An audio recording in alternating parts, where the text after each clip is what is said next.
Hola, ¿qué tal? Sean bienvenidos a un nuevo episodio del podcast con una nueva invitada sobre un tema muy peculiar que desde que ella me lo propuso, yo la verdad me quedé sacado de onda, pero ya nos explicará aquí el por qué. Claudia, gracias por aceptar venir a colaborar conmigo y a abonar un poquito sobre este tema que creo que no está tan visibilizado. Creo que el nombre sí, pero el apellido no del tema. Pero antes de comenzar, ¿quién eres? ¿Quién es Claudia Ayala?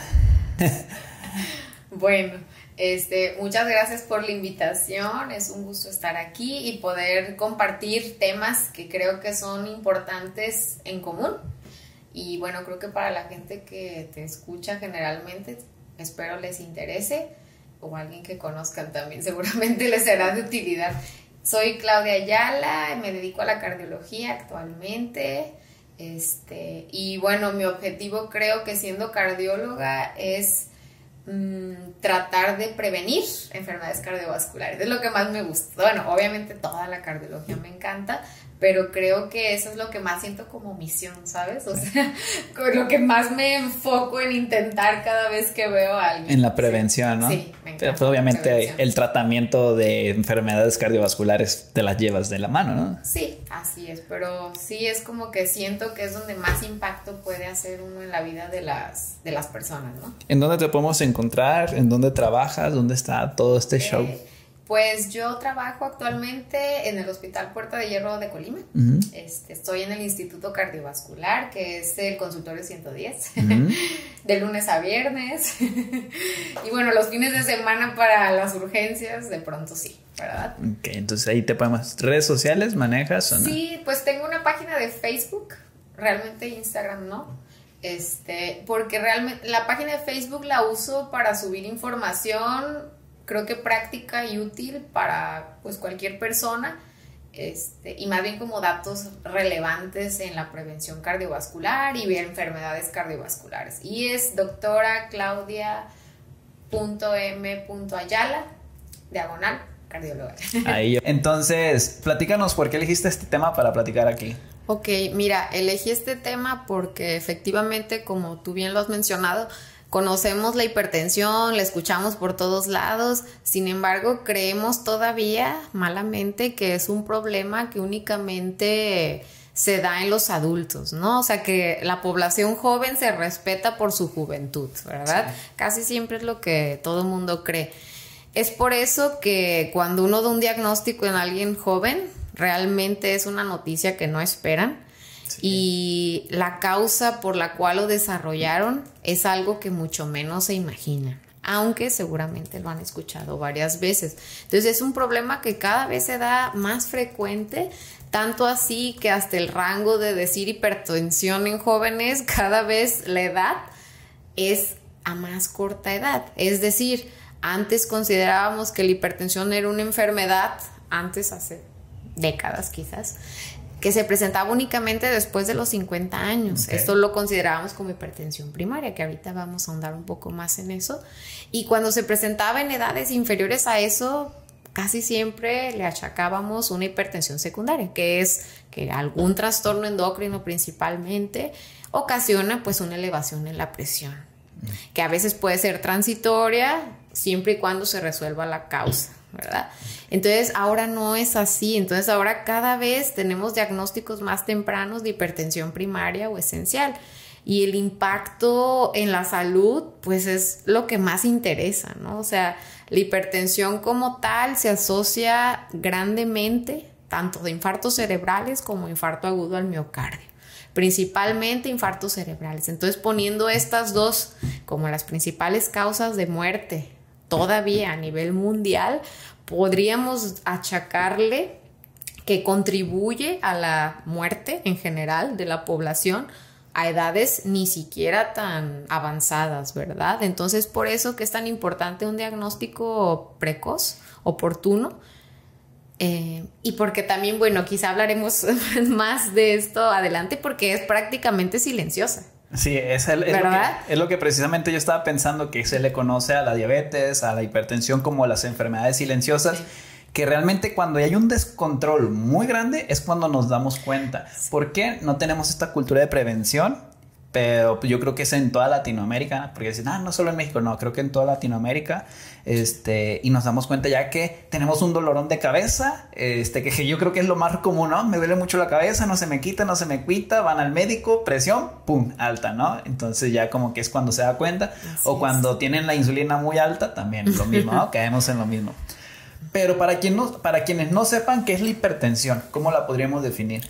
Ok, mira, la hipertensión en concepto es una cosa y en números es otra, aunque al final se entrelazan, pero por concepto es una presión persistentemente elevada. Importante recalcar pues que el corazón como músculo especializado tiene una función de bomba. Entonces la función de bomba permite que por cada latido eyecte la cantidad correcta de sangre para que tu cuerpo se nutra. Obviamente esto lo hace a través de los vasos, ¿verdad?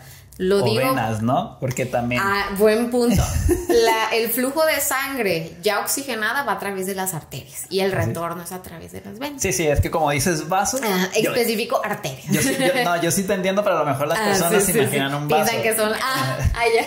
A eso voy. Entonces, pensé que, o sea, vaso de agua, pues sí, no. Vaso me refiero a las arterias. Y venas se refieren a los vasos sanguíneos. Entonces, la arteria que emerge principalmente del corazón, que es la aorta, bueno, tiene cierta resistencia, ¿verdad? Esta resistencia, cada bombeo tiene que vencerla, pues, para poder nutrir al cuerpo en sí. Entonces, cuando la resistencia en las arterias se incrementa por una causa, N causa, ¿verdad? Que esas las mencionaríamos posteriormente. Bueno, el corazón tiene que ejercer mayor fuerza para poder vencer esa resistencia. Entonces, es ahí cuando de manera constante se da esa necesidad del corazón de bombear con mayor fuerza para vencer la resistencia del vaso. Ahí es donde empieza la hipertensión. Okay. ¿Verdad? Entonces, a esto va que varias cosas pueden contribuir a que esto ocurra. Hablando de la hipertensión primaria, esencial. Pero al final, como mecanismo, ese es el mecanismo básico. Entonces, hace algunos años también, antes del 2017, porque a partir del 2017 los conceptos de diagnóstico y sobre todo el rango y el criterio en número se modificó. Antes del 2017... la mayoría de gente decía, no, traigo 140/80, ay, qué bueno, traes muy bien la presión, qué buen control, etc. Y pues realmente a través de un estudio que se llama SPRINT, se determinó, sobre todo en personas con más riesgo cardiovascular, y esto no aplica nada más con el tiempo, con la edad, sino que desde jóvenes ya tenemos riesgo cardiovascular, que es donde quiero aclarar que todo va ligado. Entonces, el riesgo cardiovascular es en sí, podemos dejarlo así en claro, colesterol elevado, sobre todo, lógicamente, el LDL y el no HDL, ¿verdad? Ese es uno de los criterios. Presión arterial, la edad. Antes esta escala de riesgo también, o sea, hasta las escalas de riesgo se han ido modificando por necesidad de que eran a partir de los 40 años. Estos factores de riesgo. O sea, pero ahora con la prevalencia de tantos factores de riesgo cardiovascular desde antes hasta las escalas de riesgo se han tenido que bajar 10 años. 10, o sea, ya los 30 es un factor. Y yo creo que no tardan en bajarse a los 20. ¿verdad? ¿De verdad? Porque ya desde esa edad ya vemos cosas que antes se veían a los 50, ¿verdad? Okay. Entonces, todo esto, ¿verdad? Junto con la etnia, que también es un factor que se toma en cuenta, estima un riesgo cardiovascular. Entonces, este estudio demostró que las personas con más riesgo cardiovascular a presentar enfermedad arterial periférica, coronaria, accidente cerebrovascular, bla, bla, bla, bla, se presentaba más frecuentemente en personas que tenían presiones arriba de 130 incluso de 125/80. Okay. Entonces se vio que un control estricto es decir, abajo de 120/80, determinaba un mejor pronóstico para todas estas personas. Entonces, esto es en Estados Unidos. En Europa los criterios siguen siendo similares a los de antes. Ahora, ¿por qué en México valdría la pena, quizás como opinión personal, usar más datos obtenidos de población pues estadounidense? Es porque es más, ahora sí que es más policultural.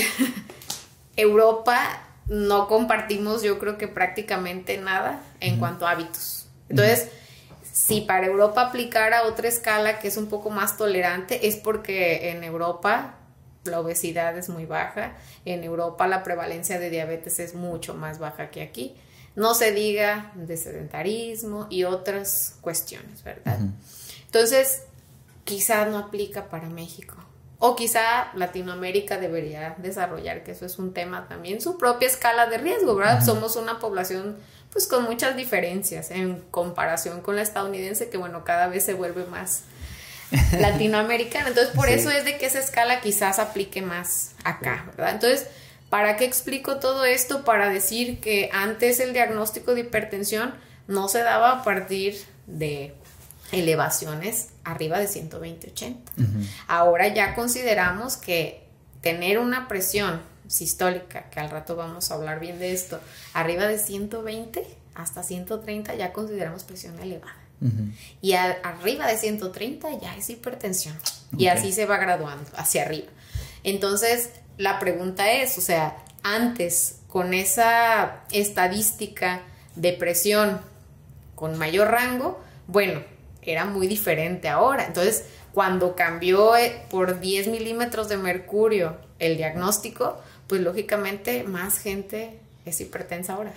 O sea, por definición. Al cambiar los valores, automáticamente un bonchezote de la población pasó de no a ser, aunque no haya cambiado de un día para otro, ¿no? Así pero es. Por estas cuestiones de que se está viendo de que a 121 tienes más riesgos que los que tienen por debajo. O sea, pareciera mínimo, pero pues es significativo a largo plazo, ¿no? Así es.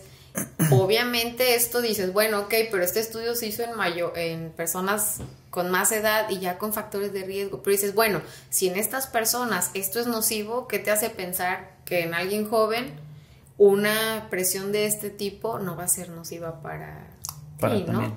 Entonces todo eso es importante recalcarlo. Además que cuando ya empezamos a ver que la presión se eleva, bueno, definitivamente algo podemos hacer mejor. O sea, no es normal que alguien de 18, 19 años ya esté presentando cifras diurnas de 125, 130. Okay. No es normal, o sea, lo normal es que esté abajo de 120/80. ¿Por qué? Porque al final esa presión con la que se inyecta la sangre tiene que recorrer todo un largo trayecto de arterias, las cuales se van haciendo cada vez más pequeñas en diámetro, calibre, hasta, bueno, lograr irrigar los órganos. Entonces, esta presión, conforme avanza, ahora sí que el trayecto, lógicamente, tiene que ir disminuyendo. Entonces, al momento de que la presión con la que sale la sangre, ya estamos hablando de unos niveles, no sé, 160, 90, etc., lógicamente, cuando llegue a las arterias más finas, ¿verdad? No va a alcanzar a reducir lo suficiente como para no dañar los órganos. Entonces, esta repetición es la que al final causa el daño crónico. Insuficiencia renal, accidente cerebrovascular, infarto agudo al miocardio y bueno. Entonces, por eso la importancia de que ahora que con más frecuencia se presenta esto en personas jóvenes, las revisiones, ¿no? Sobre todo hacer énfasis que cuando ya existe un antecedente familiar, ¿verdad? De hipertensión arterial sistémica, hay obesidad, sedentarismo, entre otras cosas que vamos a mencionar a fondo, bueno, nada cuesta irse a revisar, ¿verdad? Sí. Ahora, ahorita que hablas de jóvenes, ¿en qué rangos de edad podríamos catalogar jóvenes en esta condición? Porque a lo mejor pensamos en jóvenes y yo pienso en chico de 14 a 22 años, ¿no? Okay, sí. ¿Qué rango de edades podemos catalogar para esta patología en particular que se ha considerado? Ha ido cambiando el rango de determinación. Como te mencionaba antes, hipertenso joven era considerado bajo los 50, que bueno, a los 50 quizá ya no se considera tan joven, sin embargo para el diagnóstico se considera.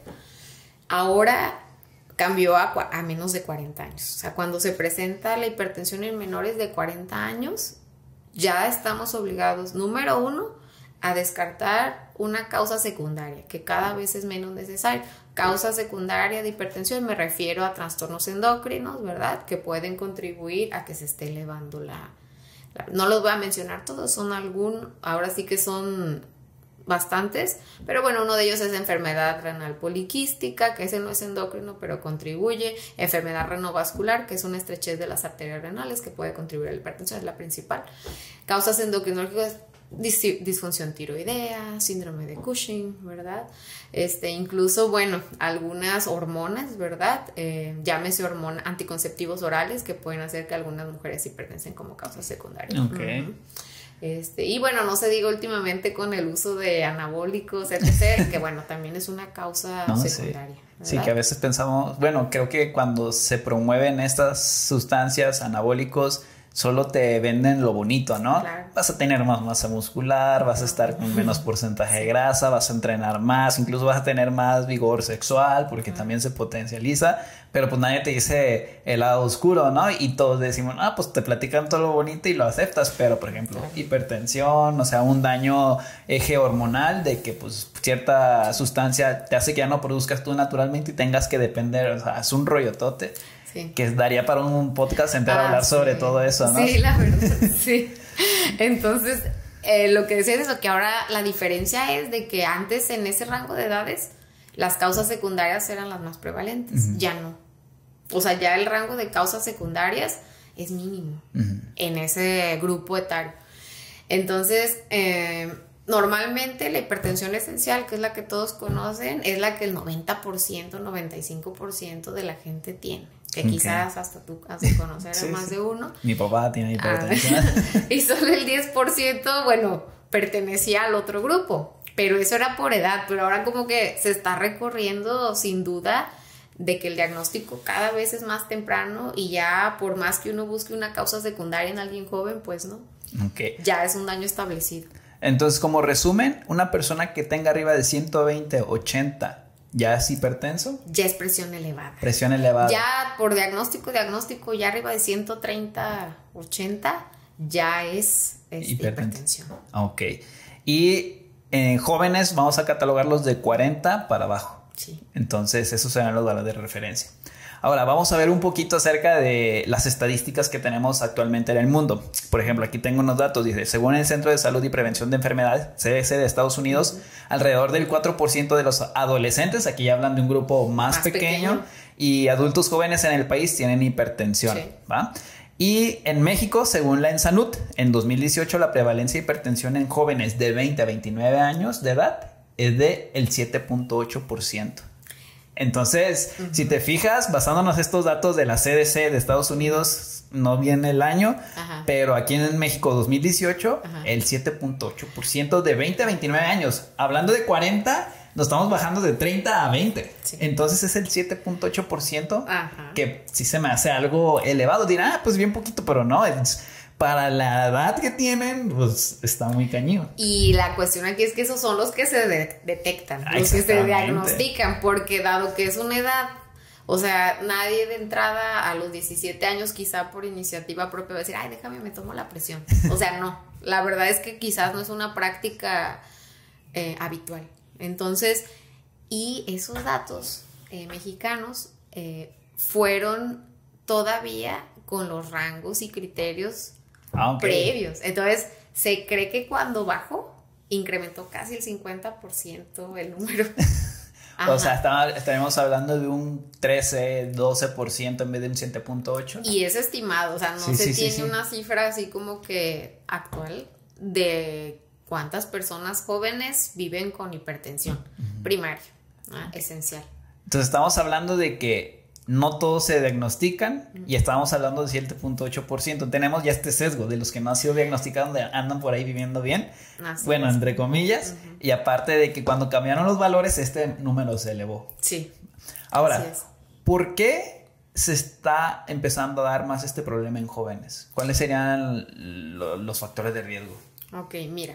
Factores de riesgo. Prácticamente ya estamos aplicando los mismos factores de riesgo que aplicábamos en los adultos. Hay algunos factores, ahora sí que perinatales, que pueden contribuir, empezando desde ahí, a la aparición temprana de la hipertensión. En algunas ocasiones el bajo peso al nacer, algún consumo de fármacos específicos durante el embarazo, eso puede condicionar o incrementar el riesgo. No se diga la herencia, ¿verdad? El factor de riesgo genético contribuye, sin embargo hay que siempre recalcar que como en todo, por más que exista la genética, si uno no la alimenta, pues es decir, uno no contribuye a que se exprese, bueno, probablemente no lo va a hacer, ¿verdad? Mira, ahorita te voy a detener que hay una frase que dice: nuestros genes es como si tuviéramos un arma y está cargada. Nuestros genes son las balas, pero la calidad de vida, los hábitos saludables es lo que te hace apretar el gatillo, ¿no? Entonces tú tienes las balas cargadas, pero si tú nunca la aprietas, sí, no vas a detonar ninguna de estas enfermedades que tienen cierto factor de riesgo. Pero si tú no te cuidas, tú solito te estás disparando, ¿no? Vamos al pie, vamos a hacer para que no ser tan drástico. Entonces, es una frase que a mí me gusta mucho, porque sí es cierto. O sea, muchos dicen, es que pues ya, mi papá y mi mamá pues ya, me tocó, ¿no? Y no hacemos nada. Entonces, creo que sí es algo que tenemos que ser conscientes que yo puedo tener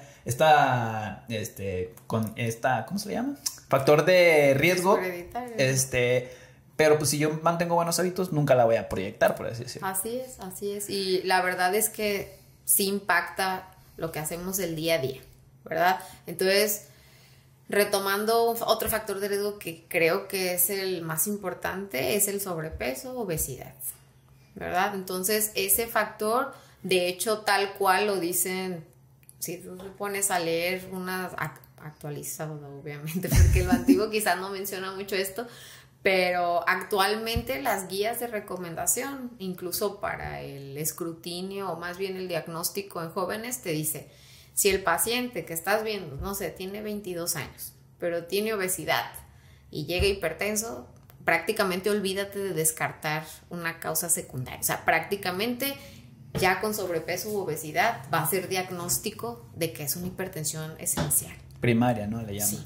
Entonces, me gustaría aquí recalcar esto. Primaria es por mediante hábitos, por así decirlo. Multifactorial, sí, porque generalmente se detonan por malos hábitos. Sí. Y la secundaria es por estas enfermedades que ya me habías dicho, que pues no importaba que te cuidaras, pero tengo un problema de tiroides y me detonan una hipertensión. O sea, ahí sí ya no tenías nada que hacer, ¿no? Así es. Ok. Nada más para diferenciar primaria y secundaria. Así es. Entonces, antes, como remarcábamos, en jóvenes casi siempre lo atribuíamos a alguna causa endocrina o insuficiencia renal aún no diagnosticada, ¿verdad? Cualquier otra cosa, y no. Ahora cada vez es más, bueno, ya ni modo, o sea, ya es medicamento de por vida, todo lo demás salió bien, ¿verdad? Entonces, pesa mucho la obesidad, el sedentarismo, ahora sí valga la redundancia, el sedentarismo, no se diga, hábito tabáquico, inicio temprano, aunque la mayoría de gente no lo crea, tiene un gran impacto, no solo a nivel de las coronarias, los pulmones, la laringe, lo que tú quieras, sino que también sobre la rigidez de los vasos. Entonces eso contribuye, bueno, a que se desarrolle más rápido, acelera ahora sí que la rigidez de las arterias, los vasos. Entonces, es tu lenguaje médico al que estás acostumbrada, vaso de agua, ¿verdad? Entonces, eso, otro de los factores importantes que la mayoría de gente no considera, pero es la bebida. ¿El alcohol? Y lo que más chistoso es que tiene más impacto en las mujeres. O sea, un hombre y una mujer puede tomar la misma cantidad, no sé, 3 copas en un momento. Y la mujer, después de 2 copas, ponle tu diario por algún tiempo, tiene más riesgo a que nada más por eso desarrolle hipertensión que un hombre. Entonces tiene más impacto el alcohol sobre el desarrollo de la hipertensión que los hombres. Punto importante, que cuando se trata de la juventud, sí es más prevalente en hombres que en mujeres la hipertensión. Ok. ¿Verdad? Las mujeres se salvan un poquito antes de la menopausia, se igualan después casi en todo. Entonces, prácticamente podríamos decir que esos son los principales factores de riesgo, ¿verdad? Para desarrollar la hipertensión. Ahí está un resumen. Entonces, factores de riesgo para hipertensión en jóvenes: sobrepeso, obesidad, sedentarismo, tabaquismo, alcoholismo, y ¿qué otro se me puede escapar? Herencia. Los factores hereditarios. Y lógicamente consumo de algunas sustancias que se me olvidó mencionar, lógicamente el consumo de drogas ilícitas, anfetaminas, hipertensión sí o sí, entre otras miles de cosas, pero sí es un factor de riesgo en los jóvenes, ¿verdad? Por ejemplo, el uso de fármacos para aumentar la masa muscular, y también entran ahí, ¿no? Sí. Que podríamos entrar a detalle, pero vamos a dejarlo para otro tema que es muy importante, muy interesante, sobre todo para concientizar un poquito, pero sí, fármacos para incrementar la masa muscular también. Okay. Y esto es por la aterosclerosis. Estos fármacos aceleran la aterosclerosis. Entonces no nada más va a pasar hipertensión, sino pues infartos. Y la hipertensión no se puede curar. Ok, en algunos casos esa es una muy buena pregunta. De hecho, creo que la que más me gusta porque ahí entras tú. Yo, como nutriólogo. Sí. Entonces, ok. Y no nada más lo digo por casos de que tiene uno, pues ahora sí que en el día a día, sino porque así está estipulado. Entonces, hipotética, vamos a poner un caso real sin nombre, ¿verdad? Sin marcas. Ajá. Entonces llega un paciente joven, 35 años, delgado, alcohol prácticamente todos los fines de semana, pero hasta la embriaguez, ¿verdad? Pero nada más es una vez a la semana. Entonces, bueno, él cree que no tiene mucho impacto. No hace ejercicio prácticamente, pues generalmente pues cuando uno, bueno, si alguien lleva un estilo de vida pues un poco difícil en las noches, ¿verdad? Rara vez creo que se puedan levantar a hacer ejercicio, no sé, habrá gente que sí tenga esa habilidad, yo no podría. Entonces, bueno, tiene así un estilo de vida un poquito exigente, no duerme bien, ¿verdad? Mucha fiesta, que no está mal la fiesta, pero hay que saber equilibrarla. Alimentación muy mala, o sea, come prácticamente todos los días en la calle, le gusta mucho que los tacos, la birria y todas esas Lo cosas. Que encontramos con sodio plus, que también ese factor se me olvidó mencionarlo, va a ser importante, pero más bien entra en la prevención también. Entonces, todo esto llega a la consulta para revisión, donde no se quería revisar. Y bueno, total que al momento de hacer la revisión, vemos que la presión está un poco alta, 138 sobre 80, ¿verdad? Él ya había ido a checarse a otro lado y le dijeron que estaba bien, cosa que obviamente difiere.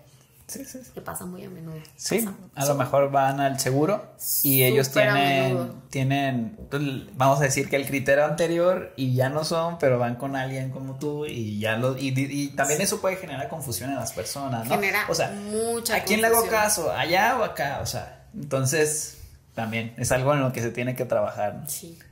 Entonces llega con estas cifras y para el diagnóstico una sola toma, que eso es importante aclararlo, no es el diagnóstico, ¿verdad? O sea, no porque llegue alguien y yo le tome la presión y trae eso, ya es hipertenso, no, se tiene que confirmar el diagnóstico, ¿verdad? ¿Cómo lo confirmamos? Pues hay varios métodos, el más exacto es un método que utilizamos que es un monitoreo ambulatorio de presión arterial que se llama MAPA. Es un aparatito que se pone y se llevan a su casa, toma la presión cada media hora y con eso se hace el diagnóstico o se descarta, ¿verdad? Porque pues lógicamente ya entrando en más variantes de la hipertensión, hay gente que se pone bien nerviosa cuando llega al consultorio y pum, se les dispara. No por eso son hipertensos primarios, ¿verdad? O esenciales, eso se llama hipertensión de bata blanca. Okay.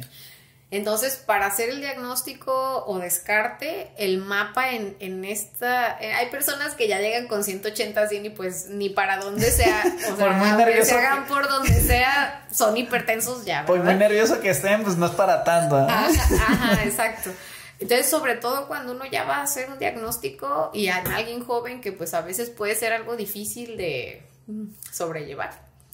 Bueno, el mapa es una excelente herramienta. ¿Es algo que te está monitoreando durante cuánto tiempo? ¿Un día? Un día.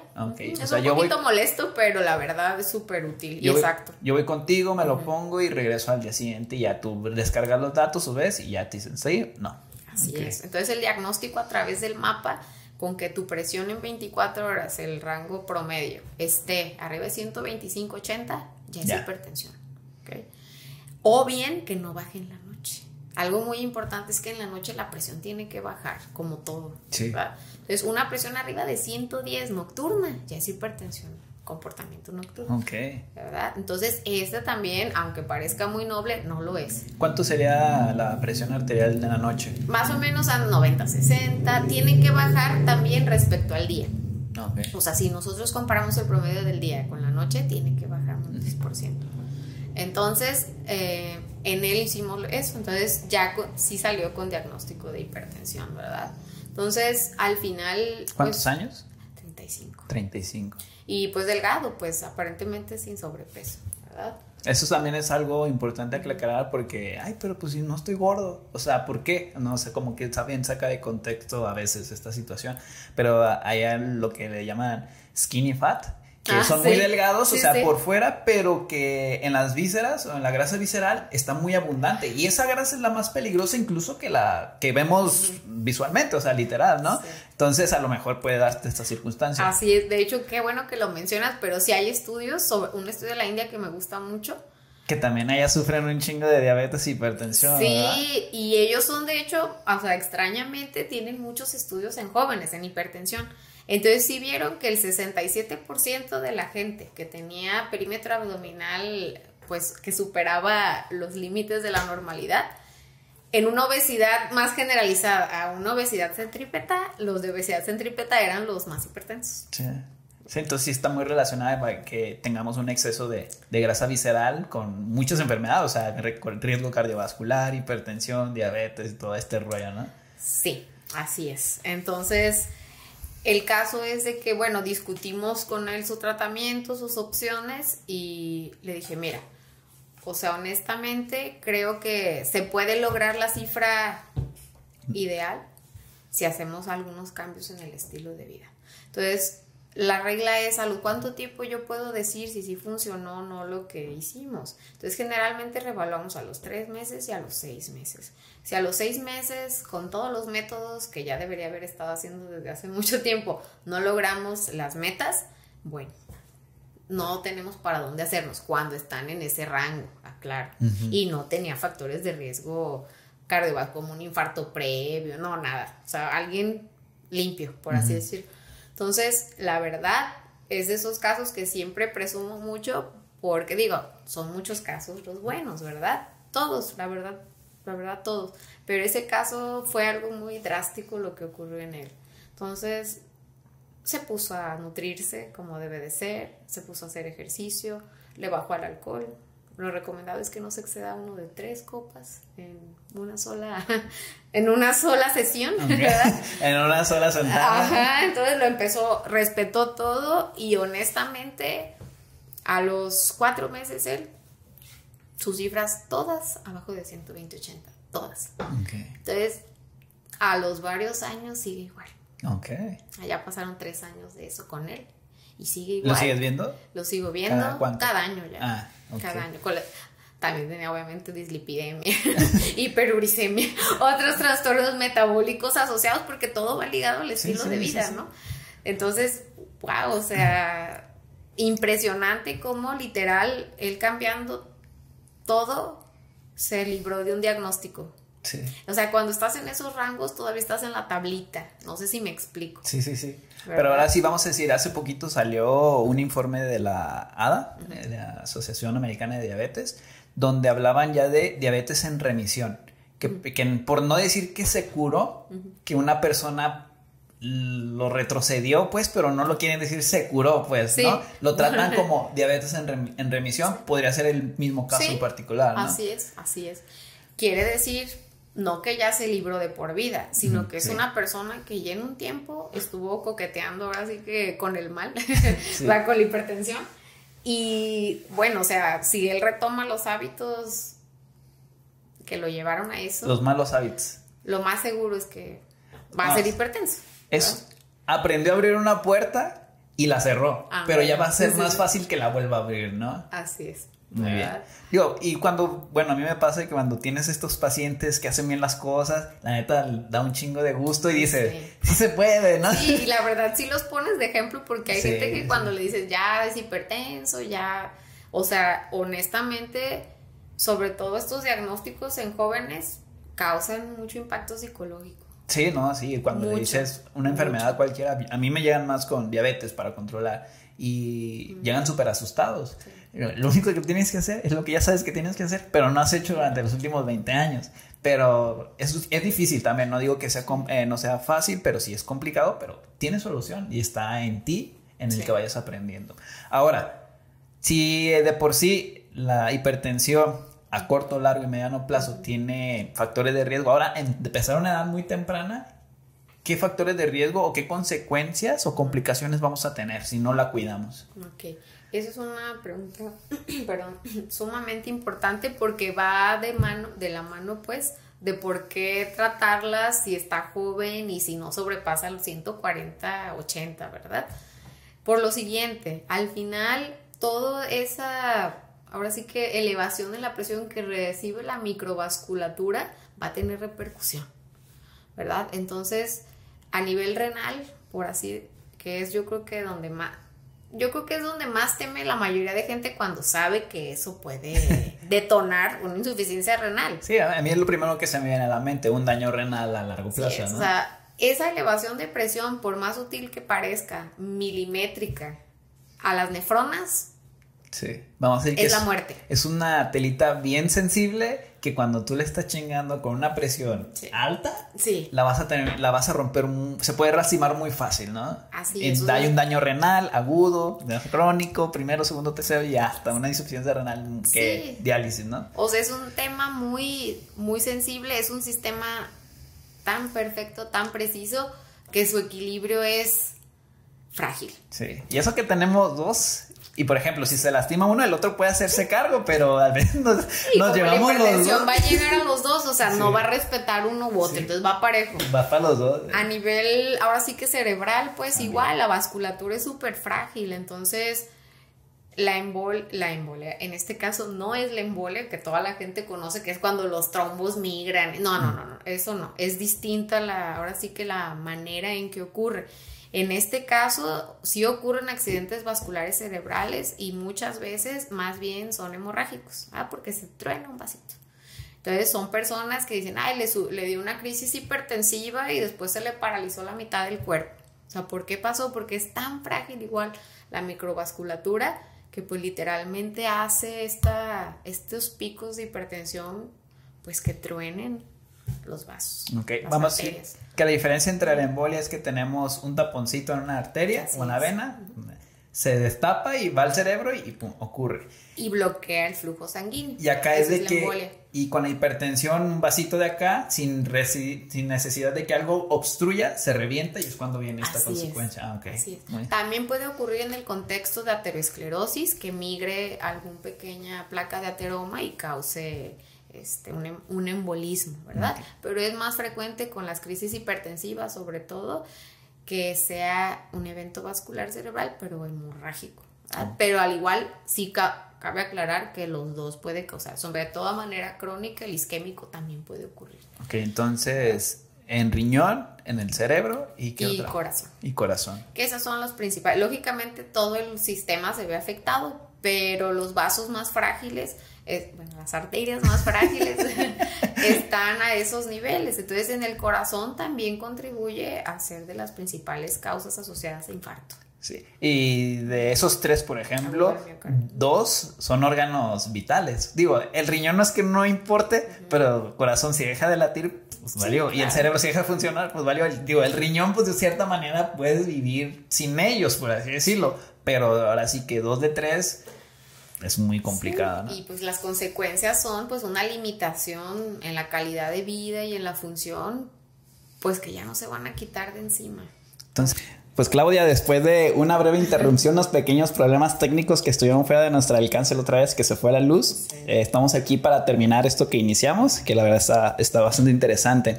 Entonces nos habíamos quedado en la parte de la prevención. ¿Cómo se puede prevenir la hipertensión en jóvenes?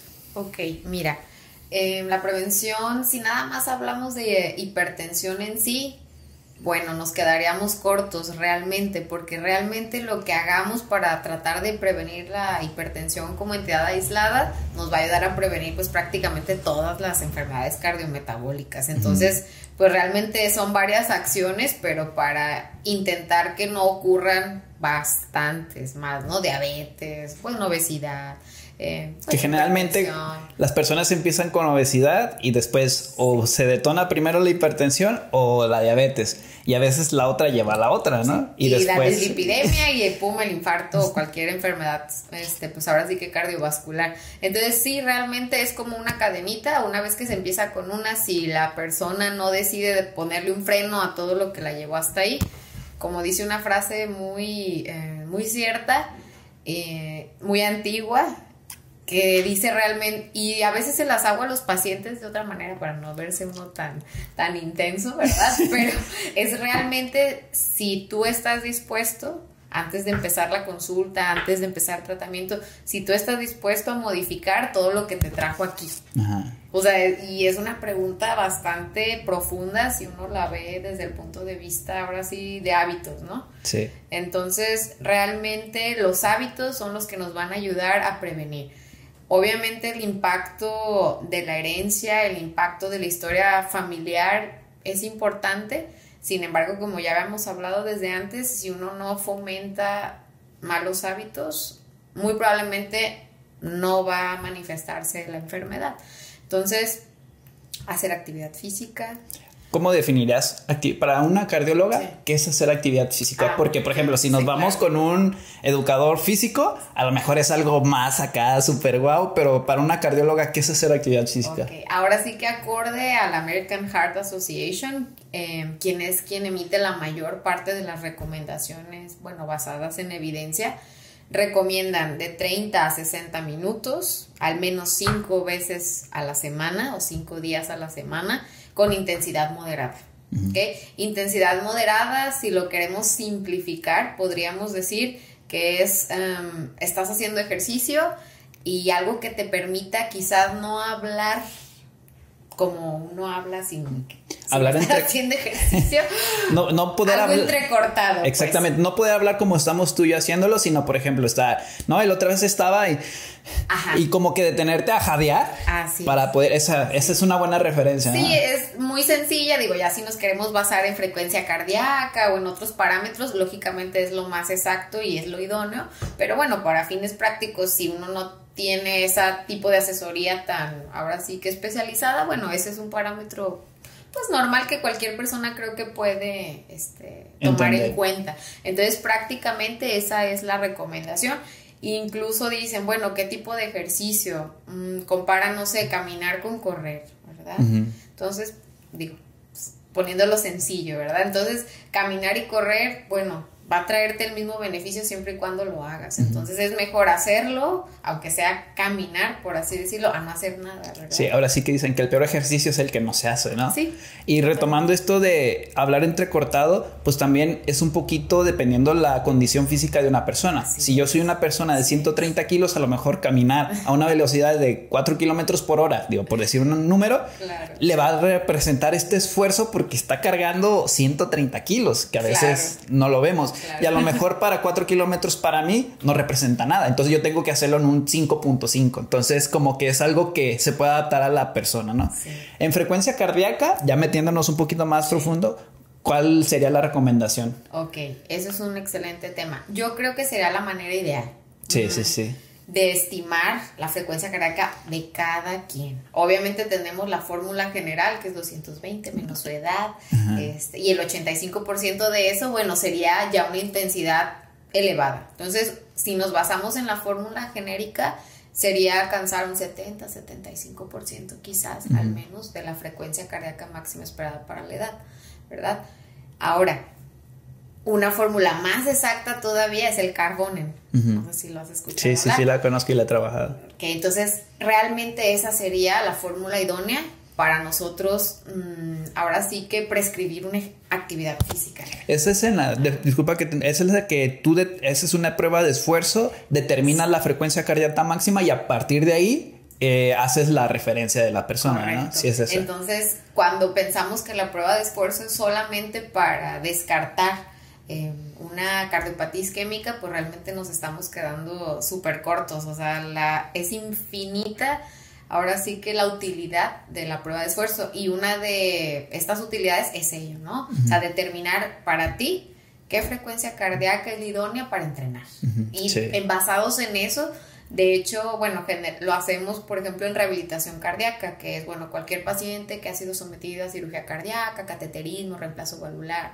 lo que tú quieras, o insuficiencia cardíaca incluso, se utiliza, bueno, la rehabilitación cardíaca para mejorarlos, y la verdad es increíble, impresionante, podría decir, la capacidad que tiene el corazón, incluso posterior a un evento cardíaco que incluso hace que la fracción de eyección se disminuya, o sea, contexto, fracción de eyección es la capacidad de bombeo por cada latido del corazón. Lo normal es del 53% para arriba.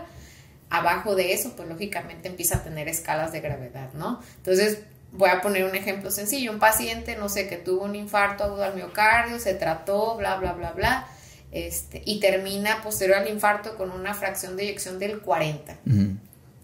Es tan impresionante entrenar al corazón que lógicamente ya cuando se estabiliza la enfermedad y cuando ya es apto se inicia el ejercicio, obviamente monitorizado estrechamente, basados en una frecuencia cardíaca establecida por una prueba de esfuerzo, descartando que haya cualquier arritmia. Es muy complicado, no nada más es de ponerlos a hacer ejercicio, obviamente, no, sí. Vayas al gimnasio y corra hasta que se canse, no, ¿verdad? O sea, ese es otro contexto muy específico. Entonces, los pacientes después de 6 meses, o sea, de no tolerarte, no sé, hablando de METs, ¿verdad? Llegando a 4, no, o sea, llegan a 8, 9, alcanzan 10. Casi triplican su capacidad. Así es. Entonces, ahora si nos vamos a un paciente sano, ¿verdad? Que me dicen, ay, no puedo, me canso. Digo, bueno, te cansas porque no haces nada, ¿verdad? Pero lógicamente en un contexto de alguien sano me refiero sin antecedentes de un infarto o cualquier evento cardiovascular, ¿verdad? Que condicione pues una disminución franca de la capacidad funcional. Entonces mejoran cualquier persona que nunca ha hecho ejercicio entrenando corazón, basándose en la frecuencia cardíaca, ¿verdad? En un mes pueden llegar a hacer una clase funcional 1, ¿no? O sea, sin ningún problema.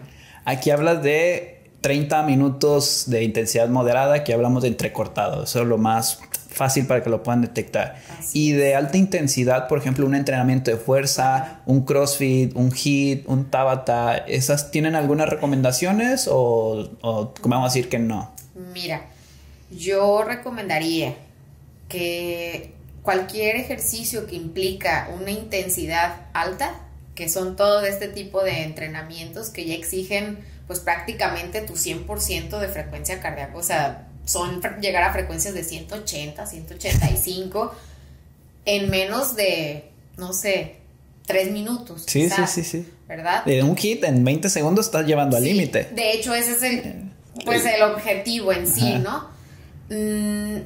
Lo más prudente es que si nunca han hecho ejercicio, no empiecen con eso, cardiológicamente hablando. O sea, es una locura creer que el corazón no entrenado puede hacer eso sin ninguna repercusión, ¿verdad? Entonces, un corazón entrenado puede llegar prácticamente como, ahora sí que como un Mercedes-Benz en 6 segundos de 1 a 100, ¿verdad? Sí. Pero un corazón que nunca ha sido entrenado, lo más seguro es que pues no se va a sentir muy bien, ¿verdad? Incluso, bueno, o sea, si a lo que voy es que hay que ser prudentes también, ¿verdad? Entonces, yo creo que la mejor manera de entrenar es, número 1, con una asesoría profesional, ¿verdad? Con entrenadores que sean conscientes de que no todas las personas tienen la misma capacidad, que no sabe si puede tener alguna alteración congénita no diagnosticada y pues, ¿verdad? O sea, pueden pasar accidentes. Sí. Entonces, siempre una evaluación previa sería lo más inteligente de hacer. Y creo que no tenemos como que esa cultura de prevención. No hay esa cultura. Entonces, sí he conocido gente que dice, ay, voy a irme a correr la maratón. Y digo, qué bueno, o sea, créeme que padrísimo objetivo. Pero, ¿por qué no se hacen una prueba de esfuerzo antes de someterse a tal nivel de estrés cardíaco, ¿no? O sea, eso sería el ídolo. Mucha gente ya lo está haciendo, afortunadamente. Pero sí pasa lo siguiente. No sé, cuando ven que en un partido de fútbol alguien tiene una muerte súbita ahí, o que un triatleta lo tuvo, o que en un Ironman alguien pues falleció en medio de la carrera y fue noticia, es bien chistoso porque la siguiente semana te agendan, ¿eh? Toda la semana de terapia. Digo, mínimo eso sirve para generar conciencia, pero a lo que voy es de que si alguien, un atleta profesional, puede llegarle a pasar eso, ¿por qué no alguien pues que jamás se ha revisado y que no es atleta, un mortal? ¿No? Sí. O sea, entonces sí es importante O sea, no es como que generar miedo ni temor, pero sí conciencia. Exacto. De que el corazón sí es espectacular y es, yo creo que el mejor órgano de todos. Porque tú eres cardióloga. No, o sea, lo que voy es de que es impresionante cómo funciona, o sea, es magnífico, pero hay que tener tantita consideración. Entonces, en una persona principiante, ¿consideras prudencia al realizar este tipo de estrategias? Sí, y sobre todo, por ejemplo, en rehabilitación cardíaca se trabaja un HIIT, o sea, el fundamento es HIIT, pero no te voy a mandar de 78 latidos a 160 en 3 minutos, no. Vamos a hacerlo gradualmente y alternando de manera consciente, basándonos en que no hizo ninguna arritmia, en que el comportamiento de la presión arterial sube. Entonces, para hacértelo sencillo, en jóvenes quizá podemos ser un poquito más laxos, pero sí valdría la pena que cualquier persona a cualquier edad, a los 15 años, se haga un electrocardiograma. O sea, un electrocardiograma te puede decir un montón de cosas y es algo que dura, pues, ni 2 minutos. ¿Es costoso? No, cuesta que unos 300 pesos. Okay. Yo me imaginaba 1,000, 5,000, no sé. Digo, ya estudios más sofisticados que quizás se solicitarían en base a alguna alteración detectada ahí, ok. Pero bueno, es que no es algo como tú dices, que no hay cultura, que es bien sencillo, o alguien que nunca has hecho exámenes de sangre. O sea, a veces hay personas, no sé, con 40 años y que es su primer visita al médico, porque la mayoría de gente nada más va al médico cuando se siente mal. Sí. Y no, o sea, quizá podríamos decir que es como contigo, me imagino. O sea, qué padre cuando llegan porque quieren mejorar. Sí. O sea, eso yo creo que es así lo idóneo, ¿no? Igual me gustaría que mucha gente sí lo hace, fíjate, cada vez más, obviamente los jóvenes. O sea, sí llegan y les digo, ok, ¿qué problema hay? No, nada más quiero hacerme un chequeo. Y digo, qué chido, ¿no? Sí, los felicito, la verdad. Se me hace muy padre que tengan esa motivación algunas personas. Entonces, en ese punto, para resumirte, a quienes sí quizá hacerle una valoración más extensa, todas las personas, aunque sean jóvenes, que tengan antecedentes de algún familiar que falleció joven del corazón, menos de 60 años. O sea, ¿sería papás y abuelos o a qué se extendería? Hasta abuelos. Es más, yo lo extendería un poco hasta tíos. O sea, si tienes antecedentes de alguien conocido familiar que haya fallecido joven de causas que nadie sabe, pero siempre termina, ay, no, es que fue un infarto, pero bueno, pues quién sabe qué fue realmente. Yo siempre los invito a que se hagan un chequeo cardíaco, ¿verdad? Aunque estén sanos. Personas que ya tengan obesidad, bueno, mórbida o ya, aunque sea un grado 2 y que nunca han hecho ejercicio, ¿verdad? Yo les diría, chéquense. O personas con antecedentes de dislipemia, que aunque digan, no, pues es sano y tolera bien el ejercicio, revisen, ¿ok?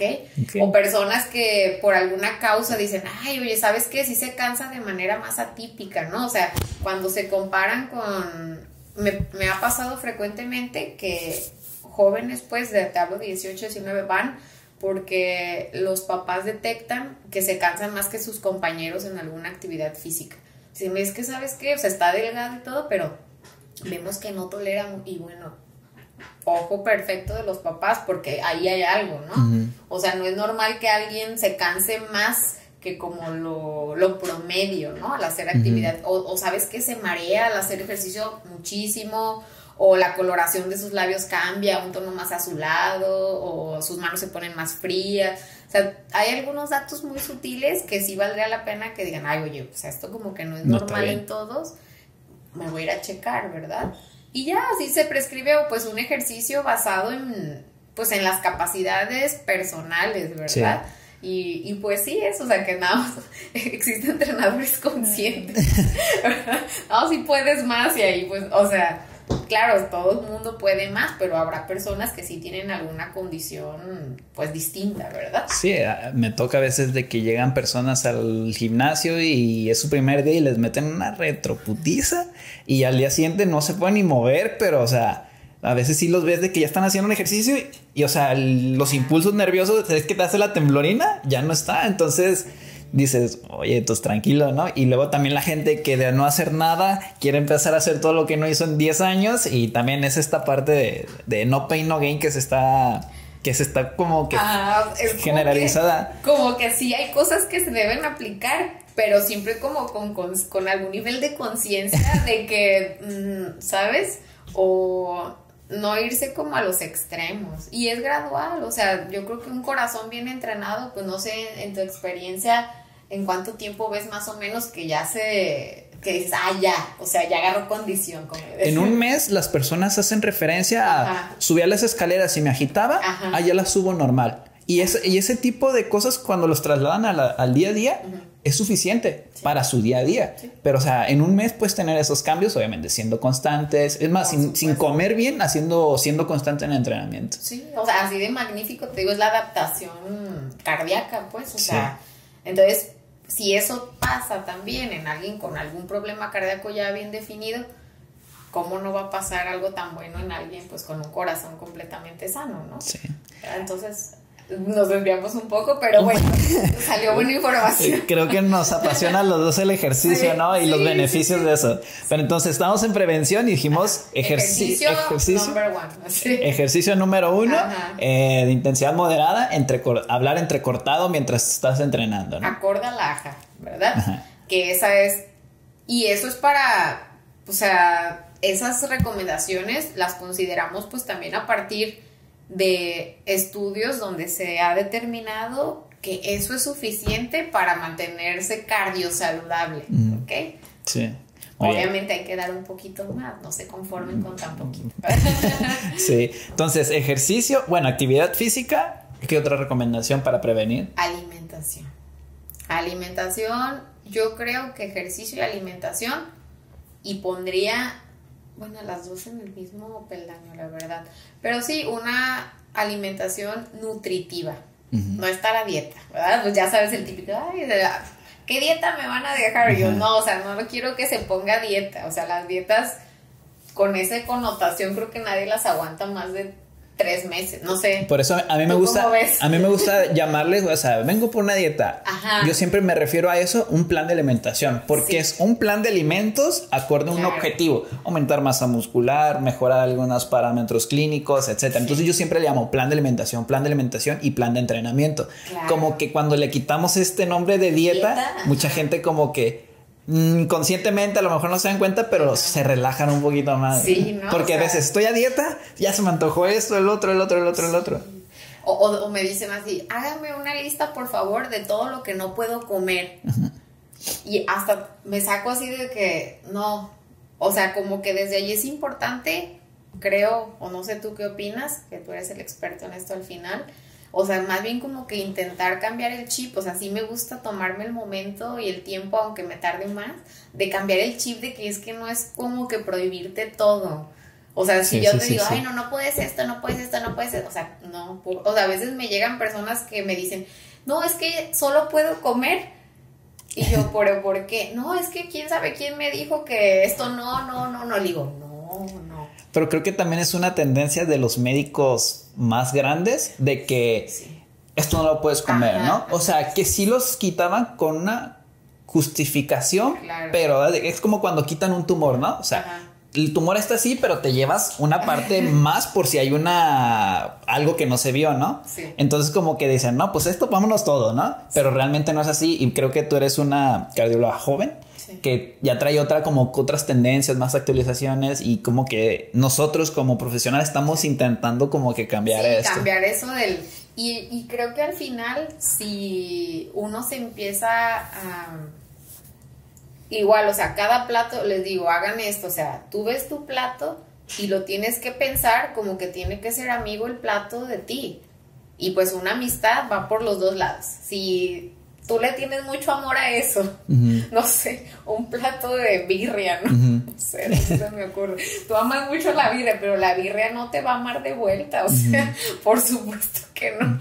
Entonces tienes que comer algo que te ame de vuelta, ¿no? O sea, hace mucho escuché esa frase y como que me gustó mucho, y dije, o sea, cuando se sienten las personas, sean cardiópatas, no sean cardiópatas, o sea, te sientas y dices, a ver, me como esto, ¿y qué me está aportando? Tú. Es como cuando las amistades, como todo, las relaciones, es como todo. O sea, no te vas no sé, o sea, tus relaciones tienen que ser saludables hasta con tu comida. Punto. ¿verdad? Sí, claro. Entonces, si lo empiezan a ver así, ya no es tanto como que no esto, no esto, no esto, más bien es si tú, tú también muy bien. Y ya, o sea, no ver como que el no, sino mejor el sí, ¿no? Uh-huh. Y creo que así es como un poquito más fácil a veces ponerlo como desde esa perspectiva.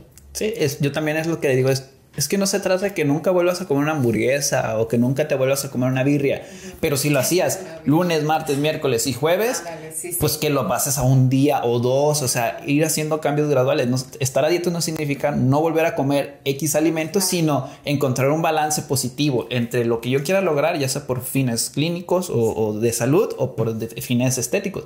Por ejemplo, yo les digo, en fines estéticos va a llegar un momento en que si tú quieres bajar más tu porcentaje, la flexibilidad se acabó, y se come lo que se come y ya, no hay de otra, no hay vuelta atrás. Claro. Pero para mantenerte bien saludable, puedes tener esta relación comida 80% saludable o buena comida, y un 20% pues de que te des tus gustos. De lunes a viernes aplícate en la alimentación y el sábado sal con tu novio, pareja, amigos, familia y pues ve a la birria, retomando la birria. Entonces, sin hacerle promoción a nadie. Muy bien, entonces actividad física y alimentación. ¿Qué otra cosa es importante para la prevención? Mira, siempre creo que los pilares son fundamentales y todos, aunque parecen sencillos, pero basados en evidencia. Entonces, el control del estrés es otra cuestión, al menos cardiovascular y creo que global, hasta en el sentido de la digestión, la nutrición, lo que tú quieras, creo que es importante. Entonces, el manejo del estrés, más bien la ausencia del control del estrés, es un factor de riesgo igual de poderoso para cualquier enfermedad cardiovascular que fumar. O sea, no manches. Sí. O sea, entonces imagínate, se asocian mucho a tipos de personalidad. O sea, casi siempre, y es bien chistoso, y está estudiado, no está sacado de la manga, ni nada ni de cosas así esotéricas, ni nada. Es que me dijo mi abuelita, ¿eh? Ajá, o sea, personalidad tipo A es súper propenso a desarrollar enfermedades cardiovasculares. Uh-huh. Entonces, ese tipo de personas son personas que son muy funcionales en sus trabajos porque son súper perfeccionistas, bien hechos, quizá con tendencia al obsesivo compulsivo de perfección. Sí. Y se desarrollan en puestos importantes o puestos que manejan mucho estrés, pero de manera paradójica es súper deleterio para la salud cardiovascular. Uh-huh. No aprender a controlar eso. Y ahí tendríamos que caer en herramientas mentales, psicológicas, ¿no? Que no nomás es como de, no, pues no te estreses. No, pues ya, se acabó. No, o sea, son cosas que tienes que ir, o sea, yo le digo, no evitar, sino saber canalizar de la mejor manera como cualquier otra emoción. ¿Qué les recomendaría así para control del estrés? Mira, ¿tienes alguna? Generalmente, bueno, es que cada persona tiene sus maneras. O sea, no a todos les puedes decir, sí, ponte a meditar, porque pues bueno, no toda la gente quizás es pues bueno, fan pues de ese tipo de prácticas o no sé, pero algunas personas simple y sencillamente les digo, salgas, si tiene perrito, salgas a pasear al perro, listo. Todos los días, 1 hora diaria. Ya mínimo lo estás haciendo de otra manera, pero el contacto con la naturaleza, pues el ver que tu perro está feliz, no sé, ese tipo de cosas relajan, ¿no? Sí. Otra persona será ver la tele, leer un libro. Aunque hay unos que se estresan con la serie. ¡El pinche vato, no! También, ¿verdad? Por eso te digo, cada quien tendrá su... Pero al final es que al momento que tú los obligas, porque eso sí se los dejo como obligación, al menos yo, los obligas a tener ese espacio, les estás quitando 1 hora de trabajar. Sí. Les estás quitando 1 hora de estar conectado con cosas que pues te generan más cortisol, sí, más inflamación y pues más enfermedades de las que tú quieras, ¿verdad? Porque al final el estrés es factor de riesgo para cáncer, para enfermedades cardiovasculares, neurodegenerativas, pues prácticamente para todo. Y no porque el estrés en sí, sino por todo lo que se segrega secundario al estrés. Bien, entonces yo estaba retomando lo de que el estrés por sí no es malo, es algo que está ahí, que nos ha servido como especie durante mucho tiempo. Lo que pasa ahorita es que estamos estresados y realmente sobrepasa lo normal, ¿no? Sí. Yo, por ejemplo, te voy a decir algunas estrategias que a mí se me ocurren para gestión del estrés. La meditación. Claro. Últimamente ha ganado mucha fuerza esta teoría del mindfulness y todo eso, pero la verdad sirve. Si tienen la oportunidad de hacerlo, háganlo. No necesitan 1 hora, o sea, con 5 minutos en el que empiecen hay aplicaciones, hay series en Netflix, hay una que se llama Mindfulness no sé qué, y te enseña a meditar, te da 7 estrategias y te enseña diferentes maneras de hacerlo. El contacto con la naturaleza también se ha demostrado de que reduce los niveles de estrés. Contradictorio de que estamos viviendo en toda la ciudad, pero irte a la playa, a un bosque, algo así, te ayuda. El contacto con la naturaleza te ayuda a gestionar el estrés. El tener una mascota también. El perro, bueno, yo vi un estudio que decía que el perro ayuda a regular los niveles de estrés. Convivir con él, pues no nomás tenerlo ahí amarrado en el patio, en el sol. Encerradas ladrilas. Hay algunos suplementos como la ayahuasca, no sé si lo has escuchado hablar. Es un suplemento de una raíz de un árbol, una planta, que ayuda a los niveles de estrés. Pero lo mismo con cualquier suplemento. Si tú estás muy estresado y no haces nada para gestionarlo, claro, el suplemento no va a venir a parchar todo lo que está mal. Igual como con los suplementos en el déficit de sueño como la melatonina. Si tú estás en el celular y te tomas la melatonina, no vas a hacer eso. Entonces la ayahuasca también puede ser para que lo busques ahí. Ese es un suplemento que incluso... Hace poquito en TikTok hubo una tendencia de que lo recomendaban mucho porque decían que bajaba los niveles de estrés y ya ves que para el cortisol y de la masa muscular y como que había mucho debate. Y como se sobrevendió esta idea, pero realmente llegaban y me preguntaban, oye, la ayahuasca para el... Le digo, ¿te estás muy estresado en tu día a día? No. Yo lo recomiendo en personas que están muy estresadas y cuando noten que están por encima o en los límites muy altos, lo utilicen para que les ayude en esta parte. Pero también se ha demostrado que la ayahuasca puede ayudarte en esta parte. Y de ahí pues son las que se me ocurren en la calidad en mejorar y gestionar el estrés. Sí. ¿Y el sueño influye? Sí. El sueño. Sí, fíjate que a veces lo tomamos muy poco en cuenta, pero se nos olvida el punto de que el sueño, creo que si sumamos las horas, pues pasamos un buen rato dormidos, ¿no? Uh-huh. Y no es porque sí, ¿verdad? O sea, en ese momento del sueño es muy valioso y es sumamente valioso para las funciones, pues ahora sí, globales del sistema, ¿no? Entonces, si uno no tiene un correcto sueño, no estamos permitiendo que el cuerpo haga su trabajo solo, pues de recuperarse, de reiniciarse. O sea, realmente cada mañana el cuerpo se reinicia. Entonces lo tenemos que ver así. O sea, es una máquina tan perfecta que no para de trabajar, pero si nosotros hacemos, más bien está demostrado, pues digo, todo el mundo lo sabe generalmente, prácticamente todas las funciones al dormir, llámese, yo hablando específicamente del corazón, frecuencia cardíaca y presión arterial descienden. Inclusive hay estudios donde se ha demostrado que las personas que no desciende la presión arterial durante la noche, o sea, podrá decirse, no, es normotenso durante el día, y lo evaluamos durante la noche y no baja la presión, es un factor mal pronóstico. Entonces, por ejemplo, un Holter, que es un monitoreo de 24 horas que se hace para el ritmo cardíaco, hay personas y sobre todo jóvenes deportistas que desciende la frecuencia hasta 35 latidos, 36 latidos. 37. A mí me ha pasado cuando tenía mi reloj y me dormía con mi reloj. Se está muriendo, me mandaba alertas en la mañana de que tu frecuencia cardíaca bajó de 40. Ajá. Y es súper saludable. O sea, eso habla de que realmente durante tu sueño estás llegando a REM, o sea, profundo, sueño profundo. Entonces, hasta de esa manera nosotros nos podemos dar cuenta si alguien está, digo, con ese tipo de monitoreo, sí te da ahora sí que un panorama. Pues, indicios, un panorama de qué tanto está descansando la persona. Entonces, de 6 a 8 horas, lógicamente esto va a variar dependiendo de el grupo de edades que tenga. Un niño o un bebé va a dormir muchísimo mal, lógicamente. Sí. Entonces tiene que adaptarse a la edad de la persona, ¿verdad? Entonces mínimo que se cumpla con eso para que, bueno, el cuerpo tenga oportunidad, pues, de regenerarse, ¿no? En sí. Y de hecho, el no dormir bien sí se asocia directamente a mayor riesgo de enfermedades cardiovasculares, todas. O sea, no discrimina. Estudiado. O sea, no es de que, ay, sí, porque sí. No, o sea, está demostrado. Sí, yo lo que le digo a las personas que en el sueño vamos a decir que toda la basura que generamos en nuestro cuerpo, por llamarla de una manera, se recicla, se tira y se utiliza lo que sí se puede reutilizar. Se hace una limpia para iniciar tu día bien.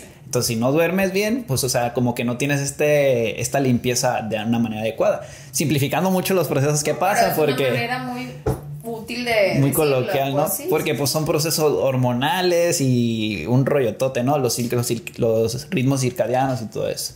¿Algo más que afecte o que podamos trabajar en eso? Bueno, yo añadiría a esto el mantenerse lejos del cigarro y del vapeo y de todo lo que tenga que ver con inhalar humo, ¿verdad? Cualquier tipo de marihuana, todo. Cualquier tipo de humo, independientemente lo que contenga, o sea, de hecho, bueno, hablando del vapeo que ahorita está muy de moda, sí. No sé por qué, o sea, el vapeo es todavía peor que el cigarro. ¿Tú crees? Sí, o sea, ¿de verdad? No, o sea, está demostrado. Órale.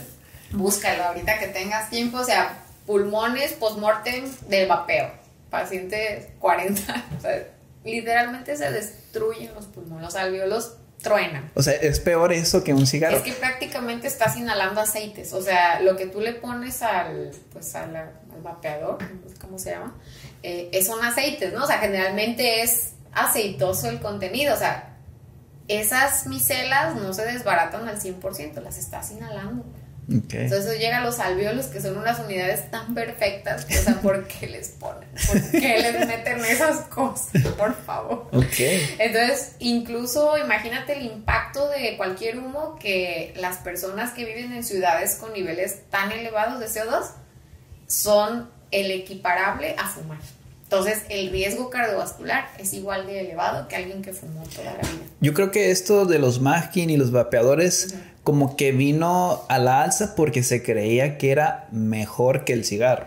Por la nicotina, bueno, la porque nicotina tiene menos nicotina. No, 250 y tantos químicos, o no sé, ni siquiera me acuerdo bien el número. O sea, dicen, no, bueno, es que aquí nada más es un aceite y con aroma, no sé, y no huele feo. Lavanda, o sea. Porque, o sea, una de las problemáticas del cigarro es que es muy apestoso, ¿no? Claro. Entonces, creo que como que dijeron, no, pues esto es menos peor, ¿no?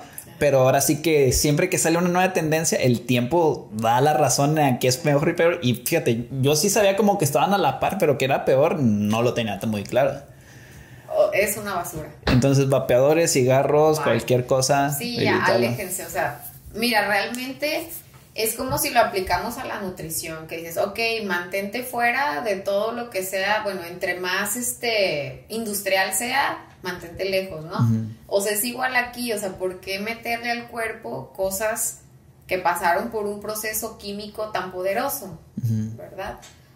Inclusive, o sea, si dices, bueno, me van a decir, ay, bueno, los medicamentos que no pasaron por un proceso químico muy poderoso, o sea, sí, o sea, sin duda, pero pues igual pasa con los medicamentos y es algo que nosotros tenemos que admitir, pues como profesionales de la salud, que bien sabemos que pues cualquier químico va a tener un desenlace, o sea, alguno será positivo y alguno no tan favorable, ¿verdad? Pero hay que tener esa conciencia, ¿verdad? Sí, no, nada es inocuo al cuerpo. Nada. Y además en un medicamento se está buscando que el beneficio sea mayor a lo que te está perjudicando. Así es. Vámonos. Generalmente lo es. Entonces se busca eso. Entonces, por ejemplo, vámonos a las quimioterapias. Las quimioterapias te meten una chinga al cuerpo, pero ¿qué hace? Ataca las células cancerígenas. Entonces, bueno, sí te voy a putear el cuerpo, pero vamos a tratar de chingarnos al cáncer. Pues al enemigo primordial, ¿no? Pero pues, o sea, si las personas han tenido contacto con una persona que ha estado en quimio o radioterapia, se darán cuenta de lo invasivo, lo complicado que es para la persona. Pero, o sea, pues, o sea, sí te estás madreando, pero estamos buscando un beneficio. Yo siempre les digo que todos los medicamentos tienen un efecto secundario, pero siempre tiene que ser mejor lo que te está solucionando que lo que te está perjudicando. Claro, por supuesto. ¿Algo más para prevención? Fue actividad física, alimentación, sueño, estrés y no fumar. No fumar.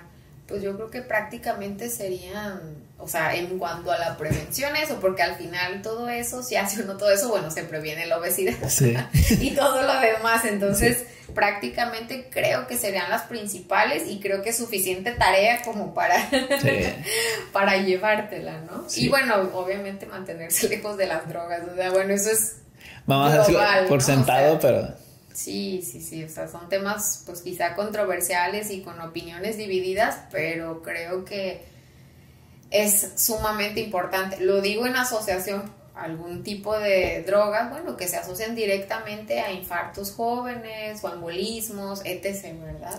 Ahora que hablamos de esto y no son drogas o no sé, bebidas energizantes. ¿Qué opinas? O sea, Monster, Red Bull, que últimamente se ponen mucho de moda en los gimnasios para entrenar bien cabrón. ¿Cuál es tu opinión como cardióloga? Mira, igual basado en evidencia e igual, o sea, cuando estuve haciendo mi residencia, la unidad de coronarios está, bueno, donde hice yo cardiología, está muy cercana a terapia intensiva. Entonces era súper frecuente de la guardia de que, no, pues que llegó paciente de 25 años, que tomó no sé cuántas bebidas energizantes y con accidentes cerebrovasculares. No manches. Sí. ¿Qué? Literal, y está ligado, o sea, no es de que son eventos aislados, está ligado, o sea, la mezcla taurina, cafeína, yombina, a veces. Hay unos que traen efedrina. Dices, oye, si tu cuerpo necesita todo esto para alcanzar lo que quieres, te está saliendo de lo natural. O sea, digo, estoy de acuerdo con, no sé, cafeína, algunas cosas que son quizás más nobles y más amigables con tu cuerpo, pero si necesitas todo eso para lograr eso, creo que ya te estás yendo al otro lado de... O sea, ya cruzaste la barrera de lo saludable versus lo que puede ser deleterio a la larga. Sí. Entonces, sí está asociado a hipertensión arterial, ¿verdad? A taquicardias supraventriculares, o sea, arritmias supraventriculares, y estudiado está... no he visto fibrilación auricular por eso, pero seguramente lo puede causar sin ningún problema. Que no la utilicen. Bajo ningún contexto. ¿Para qué? O sea, yo lo digo desde el sentido, ahora sí cardiológico, o sea, ¿para qué? Si el cuerpo puede darte lo suficiente y muchísimo sin necesidad de usar eso, entrenándolo bien te puede dar, yo creo que el doble que si utilizas eso. Sí, fíjate que hay una tendencia a la alza en jóvenes, porque se ve en redes sociales que fulanito de tal influencer, figura fitness, lo hace y pues está así, sí, claro. Están buscando eso. Yo sí busco, ya he visto un incremento, yo la verdad, yo no utilizo casi nada de eso, entreno con mi café y es todo. Sí, bueno, un preentreno, no sé, con óxido nítrico, que dices, bueno, el óxido nítrico pues sí es relativamente seguro, o sea, el problema es que pues no nada más trae eso, o sea, el problema es... Exacto. Muchas veces yo sí les pido, bueno, más bien siempre les pido a mis pacientes que me manden la etiqueta de lo que se están tomando, o sea, literal, a veces la leo y en mi vida había escuchado esos componentes, o sea, literal me tengo que buscar a ver qué es, o sea, pero dices, o sea, pero... Es un menjurje de muchas sustancias que a veces ni sabemos qué es y a veces ni te vienen las cantidades que, porque es la mezcla patentada del producto y ahí te viene todo y de todo eso es 3 gramos, pero no sabes cuánto es de cafeína, cuánto, entonces a veces sí es tener cuidado. Confirmar, ¿no? Muy bien, entonces en tratamiento sería lo mismo que ya hablamos para la prevención. Sí. O sea, si ya tienes el problema, retomando esto que acabamos de mencionar, se soluciona, pero también podemos apoyarnos de medicamentos. Aquí los medicamentos, ¿qué papel juegan? ¿Cuál sería la importancia para ti? Y más o menos una dinámica general, ¿qué es lo que hacen? Ok, entonces, bueno, los medicamentos, por supuesto, son una parte fundamental. Si vamos a tomar medicamentos, lo que va a hacer que funcionen es que tengamos apego a ellos y que seamos muy responsables en la toma de ellos, ¿verdad? Entonces, muchas veces pasa de que tienen cierta dosis ya asignada porque no es suficiente ya con todas las medidas que tuvo que hacer suficiente en algún momento. No lo hizo Y pues bueno, es el final. Al final no es malo, digo, los medicamentos, la verdad, afortunadamente, en cuanto a antihipertensivos hablamos, hay una gran variedad. Habrá algunas personas que se sientan mejor con unos, con otros, pero bueno. Y afortunadamente, pues los efectos secundarios de la mayoría, la verdad, no existen, ¿verdad? O sea, es rara vez que alguien presenta algún efecto secundario no deseado y pues todos se quitan al retirar el fármaco y cambiarlo por otro. Son muy nobles. Y afortunadamente también hay varios fármacos que ya nos brindan beneficios extras, ¿verdad? Nefroprotección, cardioprotección, disminución de eventos a tantos años, o sea, entonces ya hay un plus con los fármacos, que cada vez pues se va perfeccionando más las fórmulas. Entonces, muchas veces las personas creen que no están bien controladas con un fármaco, pero la primera pregunta es, bueno, ¿qué tanto estamos en adherencia, no? ¿Qué tanta porque muchas personas creen que se les sube la presión y me tomo la pastilla. O sea, creen que así funciona, como un dolor de cabeza. Entonces es bien importante, sí, explicar, porque realmente mi trabajo es explicar. O sea, si yo no me tomo el momento de explicarle a las personas cómo funcionan, que no tengan miedo por ciertas circunstancias, etc., pues lógicamente van a tener muchas dudas y va a ser más fácil preguntarle a alguien que creen que sabe. Entonces, la verdad, cuando yo veo que alguien no sabe, si es por culpa o responsabilidad de que quien inició no les explicó bien. O sea, eso es, digo, también habrá personas que, aunque les explique uno, digan, lo hacen como ellos quieren, pero la verdad son muy pocas. O sea, la mayoría de personas tienen esa disposición y creo que sí nosotros tenemos mucha función de que ellos realmente quieran, ¿no? O sea, cuando no ve uno a alguien muy convencido es porque yo quizás no hice mi trabajo lo suficientemente bien como para hacerle conciencia de la importancia, ¿no? Entonces, las personas que sí son bien cumplidas con sus fármacos, con sus dosis, que son como un reloj, híjole, se nota, ¿verdad? Se nota y en muchas ocasiones hasta cuando ya se junta esto con buenos hábitos y todo, o sea, es frecuente bajar dosis de fármacos, es frecuente, o sea, porque sí existe la otra historia que es cada vez que los ves, más pastillas, ¿no? Entonces, pero el común denominador en ese tipo de casos es una pobre adherencia a todo lo demás. O sea, el 50% que yo me estoy viendo, es decir, los hábitos no se está llevando a cabo. Entonces, la verdad, es 50%. Podría darle más peso a lo que hacen las personas en su día a día, que los fármacos van a hacer su trabajo, eso es sí o sí. Entonces es muy fácil pues nada más tomarte la pastilla y ya, pero lo más difícil es, creo, que todo lo demás. Sí, claro que sí, digo, por algo llegaron a ese estado, ¿no? ¿Son caros? Pues sí. Hay de todo, ¿no? Como hay en todo. O sea, si te vas a pues genéricos, la verdad a mí me impresiona lo baratos que son. O sea, no sé, me surgen muchas preguntas. Pero los medicamentos de patente, sí, pues sí. Es que mejor me voy a regresar. ¿Qué es caro para ti? Digo, para las personas. Pero en el sentido ya más filosófico, ¿no? O sea, es caro. O ¿cuánto sea, cuesta? generalmente la mayoría, no estoy hablando todas, pero la mayoría de personas gastan más en un fin de semana de fiesta que en 3 meses de fármacos. ¿Cuánto cuesta el más caro que conozcas así? Antihipertensivos, bueno, hay de 800, 1500, cajas de 28 tabletas, okay. Pero obviamente a mayor necesidad de fármacos, pues sí, algunas personas quizás están gastando unos 6,000 pesos en fármaco mensual o más. ¿Y lo más baratos? Si te vas a un genérico del fármaco más típico, 50 pesos, 20 pesos. Ok, o sea, te puedes estar gastando entre 6,000 pesos en fármacos más caritos y que unos 1,000 pesos en un mes de los genéricos. Sí, es decir, o sea, obviamente hay diferentes posibilidades, hay diferentes circunstancias y bueno, ese es otro tema.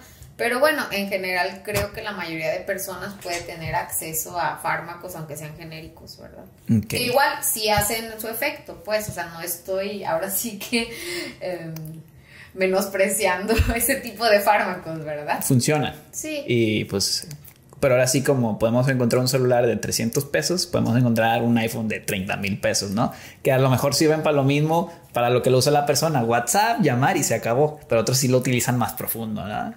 Sí, y mira, a veces sí hay casos que son más difíciles, más complejos de control o que necesitan yo siempre le digo, bueno, si puede comprar aunque sea de la marca esta que yo sugiero, hágalo, ¿no? O sea, en la medida de lo posible uno siempre da eso como primera opción, pero pues, lógicamente es preferible la adherencia a que no vayan a tomarse algo porque les estás dando el medicamento pues más caro, ¿no? Ok, muy bien. ¿Y 3 recomendaciones que le dirías a las personas jóvenes para un resumen de todo este capítulo? 3 cosas prácticas, sencillas y concisas. Ok, haz ejercicio. Ajá. Moderado. Siempre. O sea, independientemente la actividad que tengas, independientemente que tus días sean cargadísimos de trabajo, yo creo que hay los 4 no negociables del día, ¿verdad? Que es dormir bien, hacer ejercicio, comer bien y tener un momento, aunque sea de 30 minutos, donde sea para ti, además del ejercicio, para lo que a ti te guste, que haga que tu estrés disminuya, ¿verdad? Meditar, pasear a tu perrito, lo que sea, ¿verdad? Pero esos son los 4 que no son negociables. Ya todo lo demás, aunque sea tu trabajo, todos, ahora sí que, como dicen, ¿no? Nadie es indispensable, entonces, si no nos damos nosotros ese espacio para mantener nuestro cuerpo, mantener nuestra salud mental, sobre todo física o espiritual y todo eso, no va a durar la persona. O sea, algo va a empezar a fallar eventualmente, ¿no? Entonces, con esas 4 cosas que nos acaba de decir, ¿crees que es suficiente? Al menos de lo que, bueno, yo creo que son muchas las cosas, sí. Pero para no complicar tanto las cosas, creo que haciendo esas 4 cosas difícilmente el cuerpo va a funcionar menos de lo que funciona normalmente, ¿no? Sí, claro, creo que sí se pueden hacer muchas cosas, pero creo que cuando las personas se quedan con algo conciso y práctico que hacer, sí. O sea, en vez de decir, come tantas frutas y verduras y esto y el otro y cada tanto tiempo, aliméntate bien, evita los alimentos ultraprocesados, sí. La base sea frutas, verduras, cereales integrales y proteínas magras, como que eso lo trasladan más fácil a su día a día, sí. Hacer como que más específico, y creo que es un buen resumen de lo que podemos hacer. Y ya para finalizar, algo que te quería preguntar, que es un poquito fuera de este tema, porque es algo que yo me topo día con día en los gimnasios. Ajá.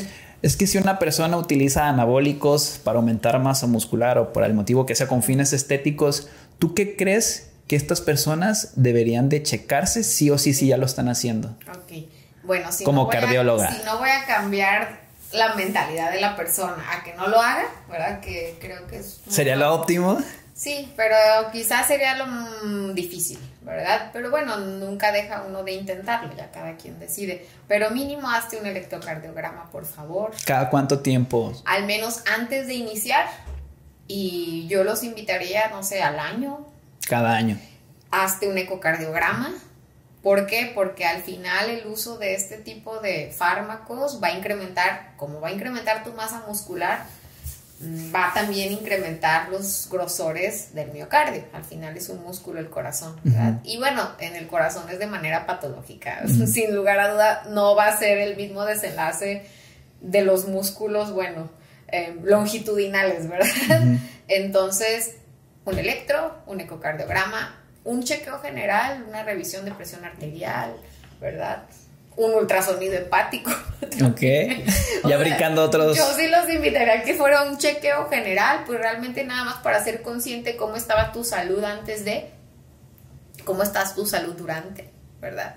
Y bueno, si la persona ya tomó la decisión de seguir por ahí, bueno, mínimo chéquense cada 6 meses, por favor, ¿verdad? O sea, y eso sería. Y en el corazón, ¿qué problemas crees que podamos encontrar por el abuso el uso, ya sea el uso prolongado o el abuso de estas sustancias? Como cardióloga, ¿qué podemos encontrar de efectos secundarios? Ya dijiste un engrosamiento del corazón, pero ¿hay algo más? Sí. Digo, me platicaste ahí de un paciente que muy corta edad, ya con hipertensión, ¿no? Hipertensión es muy frecuente hipertrofias patológicas del corazón, que no es lo mismo, que cabe mencionar que sí existe la hipertrofia, ahora sí que fisiológica del deportista. O sea, alguien que hace ejercicio intenso, lógicamente va a haber un crecimiento en cuanto a los grosores parietales del corazón. La diferencia aquí es de que un crecimiento natural asociado al ejercicio, si uno deja de hacer 6 meses ejercicio de esa intensidad, los grosores vuelven a la normalidad. Okay. Entonces, digámoslo así, que esta es una adaptación fisiológica, punto, ¿verdad?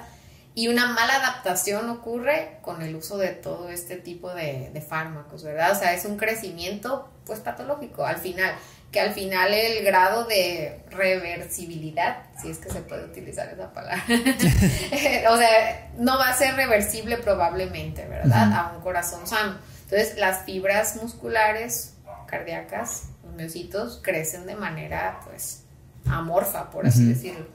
Y al final las resistencias cambian, las resistencias vasculares, ¿verdad? Y esto va a provocar, pues, diversos cambios hemodinámicos que probablemente, en algunos casos, quizás puedan ser reversibles, pero en la mayoría no lo serán. Es raro, pues quizás se usaron durante un corto tiempo, probablemente no va a haber ningún daño, problema. Pero tenemos que revisarlo, no podemos asumirlo. Ya las personas que usan esto de manera cotidiana por muchos años, pues sin lugar a duda van a tener complicaciones derivadas de esto. Yo me imagino que esas personas que lo usan por deporte, porque compiten en culturismo, están conscientes, ¿no? Sí. Pero yo creo que hay muchas personas que lo hacen y no están conscientes de eso, y es por eso que yo te pregunto esto. Sí, valdría la pena, pues, o sea, la persona que decida hacer esto, que realmente acuda con un profesional. Que es difícil que te encuentres uno que te quiera apoyar, por ejemplo. Si a ti te llega oye, quiero que me ayudes, ¿qué le dirías? Pues le dirías que no, bueno, no sé. Y es que esa es la primera cosa, o sea, ahí, va con maña lo que estoy diciendo. O sea, un profesional difícilmente, o sea, si nosotros estudiamos para ayudar y sabemos que algo puede causar un daño permanente o incluso la muerte en algunos casos, o sea, lógicamente yo como profesional sería lo último que recomendaría. Entonces, si va con maña lo que estoy diciendo. O sea, éticamente un profesional nunca va a aceptar y nunca te va a llevar de esa manera, ¿no? Aunque yo no lo haría. La gente también encuentra manera de hacerlo, ¿no? Como todo. Pero sí, la finalidad de estas preguntas, un poquito fuera del tema principal que tocamos, esto es para las personas que no sepan un poco de los riesgos, porque todos sabemos, sí, más músculo, me entrenas más chingón, incluso la potencia sexual se puede aumentar, que también vean el lado negativo de este mundo, que lo hay, y ya cada quien valora el riesgo que si lo quiere hacer o no. Claro, y mínimo que vayan con algún endocrinólogo, endocrinóloga, porque creo que y terminan pues su proceso y quedan con un descontrol hormonal terrible, y pues quien les está ayudando no les dice, oye, pues ve con un endocrinólogo. Sí. Nadie les dice, saben que yendo a un endocrinóloga les va a decir, oye, retírate, por favor, por salud, retírate, ¿no? Sí. O sea, entonces, y pues cardiológicamente hablando, pues también creo que opinaría lo mismo, ¿verdad? Respeto las decisiones de cada quien, creo que todos son, al menos quienes toman esas decisiones ya son adultos, pero realmente si me pidieran mi opinión personal, que lo estás haciendo, si no la daría. No, sí. Pues yo diría, pues que se alejara uno en la medida de lo posible de eso, ¿verdad? Sí, y yo el problema que veo es que cada vez más jóvenes, 17, 18, 19, 20, 21 años, veo como que están utilizando estas sustancias y que a veces no tienen la noción de los daños, ¿no? Pero pues ahora sí que esto es para brindar información, y si podemos influir en que no lo hagan, pues esperemos influir ahí en una persona, ¿no? Aunque sea uno que de los que tiene dudas todavía. Ay, sí, pero sí, pues es un tema complicado. Sí, tarea para un podcast, traer a alguien que esté a favor y otro en contra. Eso sería chido, ¿no? Ya te dije. Deberías hacerlo. Mira, es una buena idea. Me voy a poner como una máscara o algo por si me ven en la calle. Nada, pero es la finalidad de esto, brindarles la información y que sean conscientes. Cada quien decidirá, ¿verdad? Así que, como los stickers de, no, pues cada quien. Ya después de que dijimos que está mal, ya cada quien toma su decisión. Sí. Claudia, sin nada más por agregar, te quiero agradecer tu tiempo. En 2 ocasiones tuviste que venir para terminar esto, pero por fin se logró. Y pues en alguna otra ocasión hablar de otro tema interesante. Sí, te abro la puerta aquí para venir a ello. Sí, ¿vale? ¿Algo más para despedirte que quieras decir? No, pues muchas gracias por el tiempo, por la oportunidad de participar aquí. La verdad es que lo disfruté.